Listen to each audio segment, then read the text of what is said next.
And it's just basketball. At the end of the day, it's just basketball.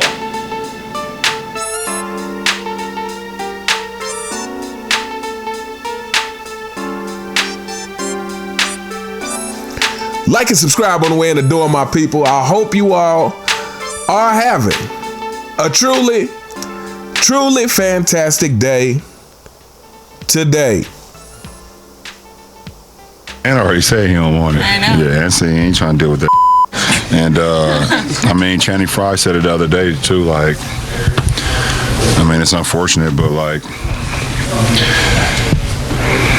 I don't know. Why do you want to be the face of a league when all the people that that cover our game and talk about our game on a day-to-day basis on everybody? I mean, that responsibility. It's just weird. It's weird energy. That was your king, fanboys. So, LeBron James basically saying that why would anybody want to be the face of the league when all people do is talk crap about them? Pretty much said he wholeheartedly agreed with Channing Frye. So let's talk about this for a minute. My people, the product will sell itself. The product will sell itself. In the same way that Michael Jordan says, I let my game speak for itself. And Michael Jordan's game was part of the product of the NBA. It was part of what was being sold about the NBA. And Michael Jordan's game indeed spoke for itself. Again, we've had these conversations, and I've said many times over, to me, Michael Jordan, no matter what team he went to, no matter where he landed in the NBA, was going to be a huge success. When people try to say that Michael Jordan is who he is because of advertising and media campaigns, and that's how he got to be, that is completely ridiculous.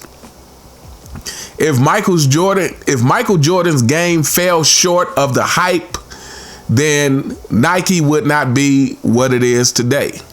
If Michael Jordan's game fell short of the hype, the NBA in the 90s would not be what it was. If Michael Jordan's game fell short of the hype, Gatorade and all of the other things that came from how Michael Jordan played the game of basketball would not be successful.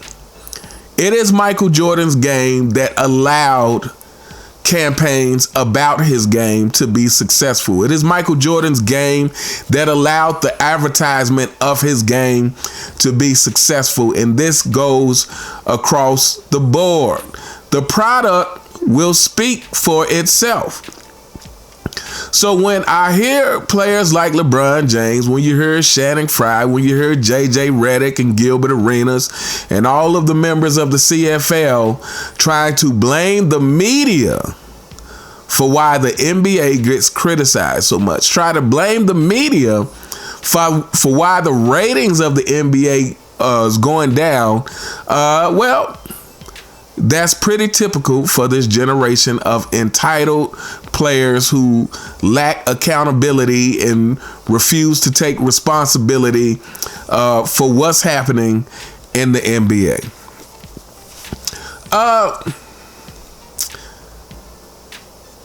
Let's say you're going to a 4-star restaurant. And, it's a 4-star restaurant. It has rave reviews. And let's say in particular, the steak is like one of the best things on the menu. At least that's what everybody's been telling you. Well, when you get in there and taste that steak, is that steak gonna taste any better or worse based on what people have been telling you about the steak? Or are you gonna get in there, taste the steak, and make up your own mind? And either you're gonna decide wow, this steak is overrated. Like, people have been telling me about this steak, but it is not up to par. Or you're going to get in there and say, oh, wow, this steak has earned its reputation. It is well worth all the praise. My point is people who tell you about a product, that doesn't have that much bearing on what you think about the product once you get it. Now, you can advertise a product and persuade people to buy it, but once people buy it, they're going to make up their own mind about the product. And to me, the NBA or these players trying to blame the media for the reason why fans aren't as interested in the game, first of all, it's an insult to the fans that you're saying the fans can't make up their own mind. You're saying, oh, well, the fans are just believing what the media tells them about the game. And number two, I think it's really funny how there are two very distinct sides to this story. Now, human beings in general, it is natural that we are going to look for the things that back up our point of view. It's just going to back up how we feel about a situation. So if you hate the NBA, you're going to tend to see things through a certain lens. If you love the NBA as it is, you're going to tend to see things at a certain lens. But then there are people who understand that this is human nature, and they do their due diligence to try to be as unbiased as possible. And so what I mean, why I said that is because there are it's funny why you hearing all these people, like I said, like LeBron James, like JJ Redick, like Gilbert Arenas, and I forgot his Channing Frye, and many others who are more than likely members of the CFL. While you are hearing them complain about how bad the media talks about the modern NBA, there is a whole nother segment of fans who feel the exact opposite, including myself. To me, I don't hear them do anything but cap for the modern NBA. All I hear is them telling us how much bigger, faster, and stronger these players are. All I hear is telling us how much more skilled these players are. All I hear is them telling us how these guys compete just as hard as every other generation. And me, as a fan, I'm not seeing it.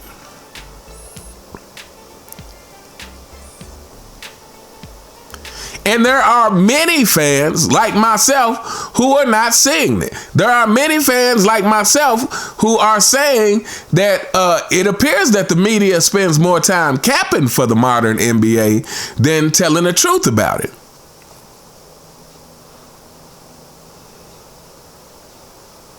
But at the end of the day, like I said, the product will speak for itself. If the ratings are down, it is for a reason. If people are constantly complaining about the NBA, it is for a reason. One more example. If you think about movies or shows on Netflix, and you think about movie critics, there are plenty of times when movie critics will come out and give a movie rave reviews, and the overwhelming response from the audience is that they don't like it. They don't agree with the critics. And there's plenty of times that the critics will come out and say that a movie is terrible and no one should waste their time to go out and see it, and it becomes a huge success. But my point in saying this is the media giving any criticism about the NBA is not the reason that fans think the NBA suck. The fans think the NBA suck because the fans watch the product. The fans watch, and we see that, hey, every team shooting a bunch of threes is boring. There is no way around it. Like I said, I heard some content creator try to say, oh, well, back in the day, all they did was post, and they were complaining about it's too much post. Again, I don't ever recall them complaining about it being too much post. But at the end of the day, even if it was, if you had to pick one over another, It is much more exciting to see big men battling in the post than to see teams playing basically from three-point line to three-point line. There is very little resistance at the three-point line. Resistance is what creates excitement. Resistance is what creates great moments. Resistance is what creates great players.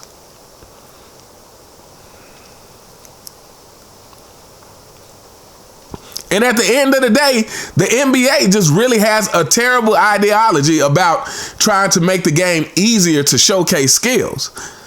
You don't get to greatness by making the game easier. You don't figure out who really wants it by making the game easier. You don't test players' will by making the game easier. That's just not how it's done.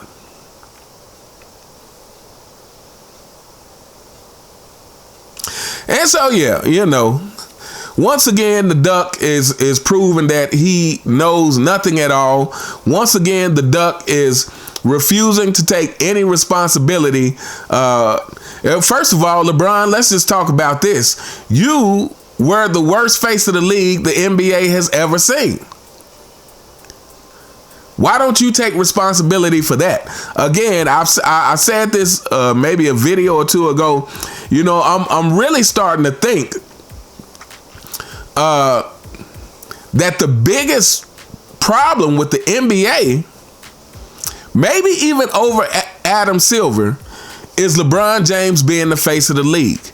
And why is that? Like I said, because LeBron James being the face of the league is who is representing the league to everyone else. It's who's representing the league to non-basketball fans. And LeBron is a terrible face of the league. LeBron is a face of the league that a lot of people dislike.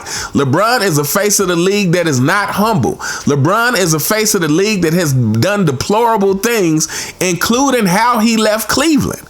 And, you know, after he left Cleveland, he said, oh, well, you know, I felt like I just had to embrace the villain role. No, you were the villain. You are a villain. You're not embracing a role. For you to leave Cleveland in the low character way that you did, you are the villain. You didn't have to embrace the villain role. That was a terrible move. And then to make a big spectacle of it. And LeBron James, as a face of the league, again, he's made deplorable moves. He's tried to have teammates traded. He's formed super teams. He's done everything that goes against what competitive sports is supposed to be about. And, you know, at this point, he is the reason why a lot of, like I said, if LeBron James was actually a likable face of the league, I truly believe a lot of these other problems, people wouldn't harp on them as much. If LeBron James was a true face of the league, where he showed the rest of the league how to be competitors no matter what the rules were, I don't believe these other problems would be as big as they are. Because even with the freedom of movement and them taking out the resistance, if the fans felt like, first of all, the face of the league was always given 100%, the game would still be more exciting. And if the face of the league always gave 100%, that would trickle down into the rest of the players. But this is not the case. The face of the league hadn't played defense since Miami. The face of the league. The face of the league gets booed at football games. The face of the league. So again, this is LeBron James not taking any accountability for the problems he's caused particularly. And but anyway, we gonna hold up here. Let me know what you guys think in the comments. What do you think of the Ducks' comments basically saying who would want to be the face of the league when all they do is get crapped on, and that he agrees with Channing Frye. He said Channing Frye, I keep calling him Channing Frye. Channing Frye couldn't have said it better. This is what the Ducks said. But anyway, let me know what you guys think in the comments. You all have a truly fantastic day, and I'll see you next time. All right.